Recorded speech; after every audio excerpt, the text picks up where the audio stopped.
Hello learners, welcome to your own YouTube channel economics topper. तो आज हम नया कॉन्सेप्ट करेंगे, some basic concepts of macroeconomics का next concept that is a investment. आज हम पढ़ेंगे इन्वेस्टमेंट के बारे में। इन्वेस्टमेंट क्या होती है? Investment it refers to the addition made to the stock of capital. इसका मतलब क्या है कि हमारा जो कैपिटल का स्टॉक है उसमें कितना एडिशन हुआ है उसको हम बोल देते हैं इन्वेस्टमेंट। जैसे कि नई बिल्डिंग्स बनना, इसको construction of new buildings, purchase of new machines, ये सब क्या है? हमारा इन्वेस्टमेंट है। इन्वेस्टमेंट को कैपिटल फॉर्मेशन भी बोला जाता है, क्योंकि जितना हमारा स्टॉक बढ़ता है कैपिटल का, हमारी कैपिटल फॉर्म होती है, उसी को बोल देते हैं कैपिटल फॉर्मेशन। इन्वेस्टमेंट की आगे कुछ टाइप्स हैं, तो हम इन टाइप्स को डिस्कस करेंगे। हाँ, इन्वेस्टमेंट का एक फार्मूला भी है, जैसे कि investment equals to change in the stock of capital. इसको हमने हाईलाइट कर देना है। देखिए, इन्वेस्टमेंट की कुछ टाइप्स होती हैं, जैसे कि हम फर्स्ट टाइप के बारे में बात करते हैं, ये है फिक्स्ड इन्वेस्टमेंट। फिक्स्ड इन्वेस्टमेंट क्या होती है? Increase in the stock of fixed assets of the producer during an accounting year. एक साल में एक प्रोड्यूसर का फिक्स्ड एसेट्स का कितना स्टॉक बढ़ता है? अब एक प्रोड्यूसर का फिक्स्ड एसेट क्या होता है? प्लांट, मशीनरी, ये सारी चीज़ें। मतलब एक साल में एक प्रोड्यूसर का फिक्स्ड एसेट्स का कितना स्टॉक बढ़ा, उसको बोल देते हैं fixed investment.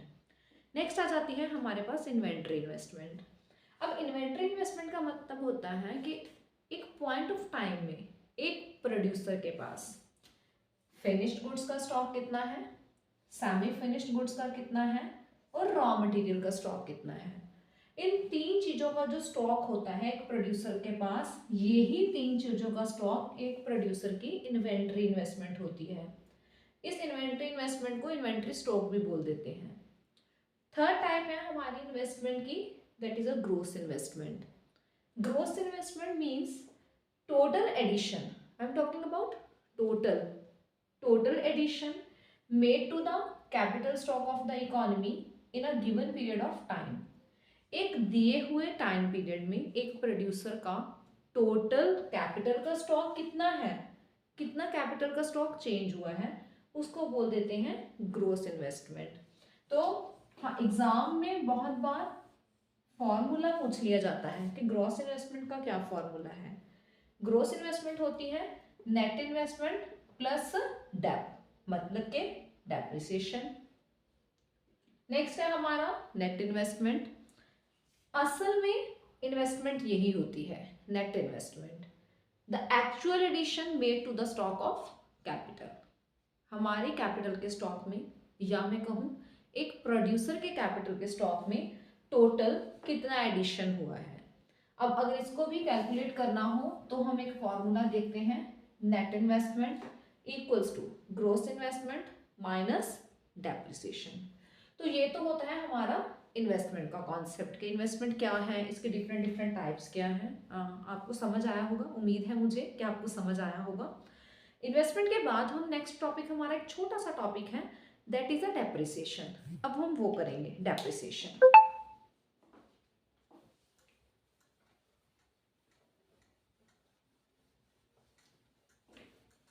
I think board exams अब नज़दीक हैं, सभी बहुत अच्छे से प्रिपेयर कर रहे होंगे without any tension.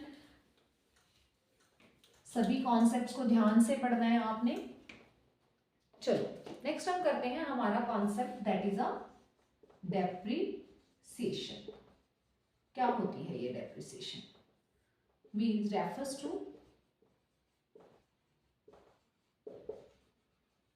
To the loss of value of fixed asset. मतलब अब हमने पहले बात की थी ना, जब इन्वेस्टमेंट के बारे में हमने पढ़ा था, तो हमने देखा था उसमें कि इन्वेस्टमेंट चार तरह की है। सबसे पहली हमने टाइप जो पढ़ी थी वो थी फिक्स्ड इन्वेस्टमेंट। फिक्स्ड इन्वेस्टमेंट हमने क्या पढ़ा था? प्लांट और machinery. It means refers to the loss of value of fixed asset. एक प्रोड्यूसर के पास जितने भी फिक्स्ड एसेट्स हैं उनकी वैल्यू कम हो जाती है जब, उसको बोल देते हैं हम डेप्रिसिएशन। ये जो फिक्स्ड एसेट्स की वैल्यू कम होती है, ये तीन रीजंस की वजह से होती है। First one, normal, wear and tear. देखिए अब जब हम काम करते हैं, एक प्रोड्यूसर काम करता है, मशीन्स को चलाता है, तो ओबियस मशीन्स में थोड़ी बहुत घिसावट होती है, कभी एक्सीडेंटली मशीन्स खराब भी हो जाती हैं, तो उसको हम बोल देते हैं नॉर्मल वियर एंड टियर।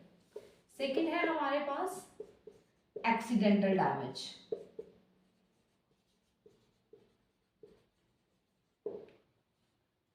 चलते चलते मशीन अचानक खराब हो जाती है, ठीक है, उसको हम बोल देते हैं एक्सीडेंटल डैमेज। थर्ड है हमारे पास एक्सपेक्टेड ऑब्सोलेंस।